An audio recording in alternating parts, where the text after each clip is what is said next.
Okay, so the talk is about reincarnation and purpose. Yeah? So going back to the basics, as I did for my last talk, where I talked about mediumship in a question and answer way. This is not question and answer, but we're going back to some basics about reincarnation and also purpose. What's the purpose of reincarnation?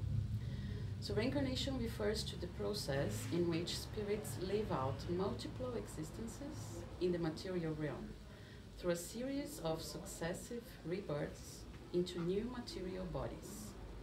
Each material existence provides the spirit with the opportunity to undergo trials and or expiations that serve as tools for its purification, as we were discussing. Yeah, so we reincarnate in the right world according to our spiritual level, so that we may have the right tools for our development, yeah? Either by trials and or expiations. Well, and this is not something new to Spiritism, as I think we all know. The basic notion of reincarnation or multiple existences is found in religions and philosophies throughout the history of humanity. Yeah, many Eastern traditions and even Western traditions up to a point. So this is not surprising, since it constitutes part of the natural laws that Chris was talking about a few weeks ago. Yeah. So reincarnation is there somewhere. Yeah. The laws created by God to govern the universe and our lives. Yeah. So God is so good and just and merciful that He restrained Himself in a way and created laws to govern our world. And I heard this a few days ago, and I was like, that's right, because God could do whatever He pleased, whatever He wanted, couldn't He? Or she, or it. But there are laws, yeah, for everyone to follow. So this is the perfect example of justice. So everyone, everywhere, needs to go through the same laws to evolve. Yeah? So that's what He did to us. So these laws govern the universe, and of which all humans have an instinctual memory. So all of us have this inside us. It's somewhere. We know that one life is not enough. One single life is not enough. It's not all there is. Yeah? Even though many traditions and religions, they deny reincarnation, we have this instinct, yeah, in our conscience. And the process of reincarnation is propelled by the laws of evolution, progression, and cause and effect. Yeah? So we need to reincarnate in order to evolve, to progress, and in order to pay our debts. Yeah? When we disobey or when we transgress the laws of cause and effect, there is a cause, there is an effect. We need to rebalance things through reincarnation. There are a few examples in the Bible, in the Gospel, where we can see, it's not with the word reincarnation, but where reincarnation is talked about. One of them is when the apostles mentioned something about John the Baptist being a reincarnation of Elijah, one of the prophets. And a second example, and when Nicodemus, yeah, talks with Jesus and asks him about a new life. So now there was a Pharisee, a man named Nicodemus, who was a member of the Jewish ruling council. He came to Jesus at night and said, "Rabbi, we know that you are a teacher who has come from God, for no one could perform the signs you are doing if God were not with him." Jesus replied, "Very truly I tell you, no one can see the kingdom of God unless they are born again." "How can someone be born when they are old?" Nicodemus asked. "Surely they cannot enter a second time into their mother's womb."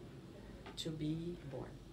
Jesus answered, "Very truly I tell you, no one can enter the kingdom of God unless they are born of water and the Spirit. Flesh gives birth to flesh, but the Spirit gives birth to spirit." This is John chapter 3. And many religions and many traditions, they have come to interpret this part of being born of water and spirit as the baptism. Yeah, that you need to go through in order to be a part of the community and something like that. But Spiritism has brought us wider understanding of this, yeah, telling us that we need to be born again and again. And something that I had never paid attention to here when he says, no one can see the kingdom of God unless they are born again. And what is to see the kingdom of God? For me, my interpretation would be, we cannot evolve or purify ourselves if we are not born again and again and again. Because the kingdom of God, yes, it can be a place somewhere, heaven or a more advanced world, but it can also mean inside ourselves, a kingdom of peace and serenity and understanding and love, most of all, inside ourselves. Yeah. So it's very difficult to achieve that in a single lifetime. So it struck me as something that I had never paid attention to in this passage, where he says, no one would be able to see the kingdom of God if they are not born again. Spiritism considers the early Christians also professed knowledge about our spirits reincarnating, but this belief dissipated over the centuries after Christ. Yeah? So the first Christians, they were aware of reincarnation. Even the Jewish people, they talked about resurrection, but it was another word for reincarnation. But it dissipated, yeah, over the centuries. So Spiritism renews the teachings of Christ and supplements them with the revelations promised to us. The concept of reincarnation, therefore, is not a new revelation brought by Spiritism. Spiritism only increases our understanding of reincarnation by providing more complete explanations of its mechanism. Because now we are ready to understand, yeah, how it occurs, why, and what for. So the ultimate goal in a spirit's evolution is for it to reach a state of perfection, the kingdom of God, yeah? Defined as a condition of pure and eternal happiness, as it is in the Spirit's book, question 115. But yeah, there is this, many people ask themselves, why did God do that? Why did he not create us all perfect at once at the beginning, and to be able to be there with him, yeah, in this marvelous kingdom of God? So we might wonder why God did not create spirits perfect to begin with, thereby avoiding all the suffering experienced along the course of a gradual advancement. Very gradual, yeah? Sometimes very, very gradual. Well, just as we on earth appreciate and value more that which we acquire or accomplish through hard work, usually, and struggle, the efforts of a spirit to improve and grow allow it to earn and appreciate the supreme happiness that comes with reaching its perfection. Yeah? So we need to work towards it in order to really acknowledge that's our effort and that's something that we have achieved. Yeah? And it's with us for eternity throughout our incarnations. So that's why, yeah, it's work, law of work. Sorry, is this an answer? Is this a spirit's answer, or is this your answer? This that you just want, well, just as we on earth appreciate, is this a spirit's answer? No, this is not from the Spirit's book. It's from another material. No, this is from Condition of Pure and Eternal Happiness, Spirit's book, question 115. This part that is in inverted commas. Yeah. But So are you quoting some? no, I'm not No. quoting anyone. Just this part in Okay. inverted commas. That's a quote from the Spirit's book. Such progress is not possible within the limits of one single material lifetime. Yeah, it would be too much. Therefore, God allows spirits many opportunities for incarnation so that what a spirit does not finish in one life may be accomplished in subsequent lives. Yeah. So in one life, we may progress. Some of the major events and things are planned out, but not everything, because we will need to make our own choices and use our free will, yeah, to advance or not.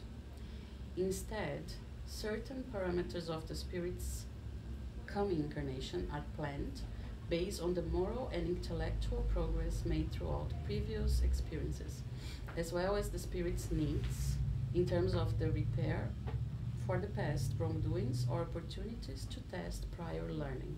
So both of them, yeah, to repay debts and also to test what we have learned and advance. So more or less like this. We have planned the family in which we are going to reincarnate, the body, illnesses, but not all of them, but like, for example, genetic conditions or disorders or major illnesses that we need to go through, and other significant events.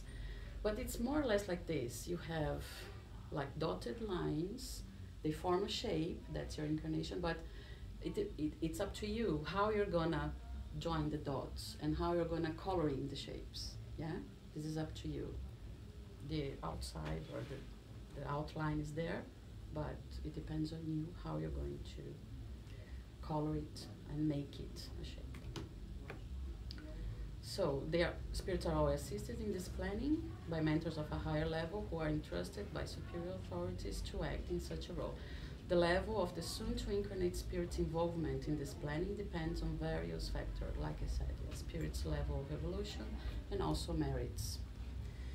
Oftentimes, the spirit to reincarnate would meet with its parents-to-be, both before and during the pregnancy period, when mother and father are disconnected from the body during sleep, for example. The reincarnating spirit may go there and meet them, and they can talk, and then, yeah. And throughout the pregnancy as well. Each reincarnation is different. There's not a mode that fits for, yeah, each case is a case and each situation is a different situation, but usually, or it can happen like that. Together, so the parents to be and the reincarnating spirit, and with the aid of their spiritual mentors, they discuss their coming union while undergoing the process of fluidic attachment. Spirit needs to, how do you say, the perispirit needs to be condensed, yeah, in order to be connected to the embryo and go throughout the process of pregnancy and birth. So during this period of time, the reincarnating spirit is more or less sleeping or not fully aware of his or her faculties as he was or she was as a spirit in the spiritual world. Yeah? More or less like it happens when we disconnect, when we die, that we go through a period of adaptation, yeah, we're not really aware of where we are. The same thing happens when we reincarnate, not forgetting that we also forget the past, and this is also a blessing, yeah, because we're going to be reincarnate in a situation where we need, for example, to be with someone who was an enemy from the past or someone who we harmed in the past. And now we have an opportunity to make things right and progress. So remembering who they are or what happened to us in the past would not help at all, right? And just to finish, there is a very beautiful description of a reincarnation in one of André Luiz's books, Missionaries of the Light.